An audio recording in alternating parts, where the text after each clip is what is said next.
So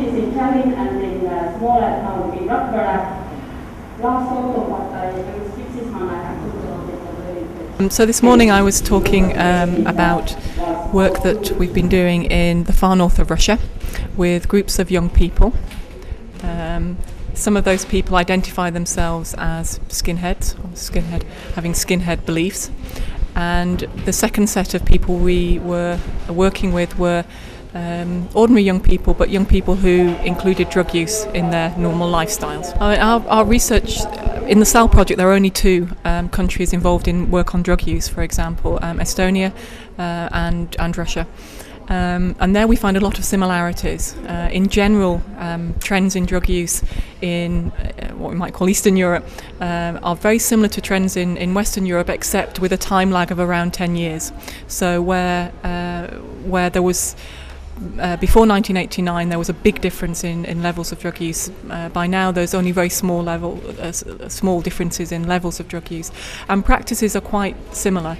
Our own experience in Russia shows that the main difference at the moment between, for example, drug use in the UK and drug use in Russia is the much greater tendency towards the use of heroin as a second drug of preference. So whereas in the UK, cannabis is followed by amphetamine, speed, ecstasy and so on, in Russia at the moment, cannabis is the most widely used drug and very widely used, but after that is heroin, and heroin is used very quickly. There's a move from snorting heroin into into injecting use of heroin. In the drug use research, we're mainly looking at how drug use is incorporated into daily life practices, not why young people use drugs, because quite often people don't reflect on why they use, or if they do, they give you very standard answers. For example, one of our respondents who was a former heroin user, he stopped using heroin, and he'll talk about his heroin use as being in order to forget everything, to get away from his problems. But in fact, the reasons people use drugs are much more complicated than that. So we are looking at kind of the whole set of circumstances, whether it's to do with supply, whether it's to do with pressure, if you like, from the surrounding group.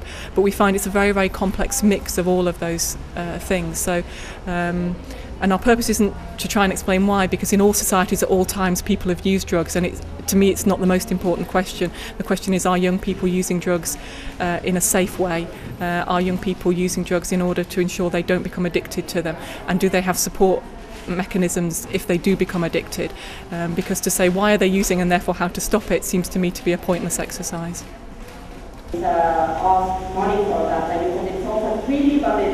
Pastebėjau, kad pastaruoju metu sustiprėjo kelios tendencijos Lietuvoje, kaip galima interpretuoti subkultūras. Viena, ko gero, subrendo Vytauto Didžiojo universitete, tai vadinčiau tai daugiau estetinių požiūrių, kur labai svarbios kategorijos yra stilius, skonis, karnavalas, tam tikri kultūriniai bruožai, elgesys, savijauta.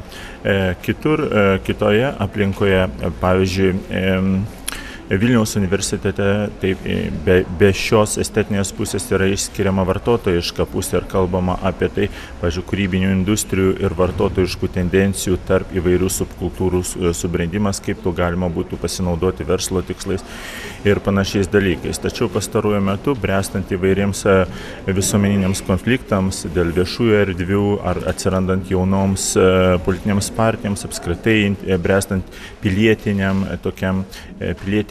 socialiniam judėjimams, atsiranda ir dar vienas požiūris į subkultūras kaip į tam tikras rezistencijos arba konfliktų grupės.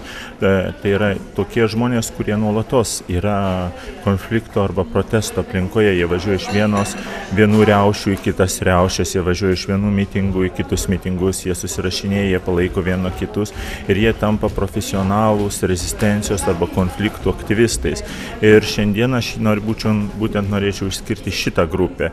Tai yra tokia labai dinamiška ir nuolat procese esančia, kuri neturi jokio tikslo sukurti kokį nors komunizmą ar kokią nors kitokią santvarką, o būtent reginčia, kad permanentinė kasdienybės revoliucija yra jų tikslas. Ir tokių žmonių atsiranda ir viešumoje, ir internete. Pavyzdžiui, hakeriai arba hakerių bendruomenės, kuriems spamų kūrimas arba intervencijos į silpnas internetinės grupės ar tinklus yra gyvenimo tikslas ir džiaugsmas.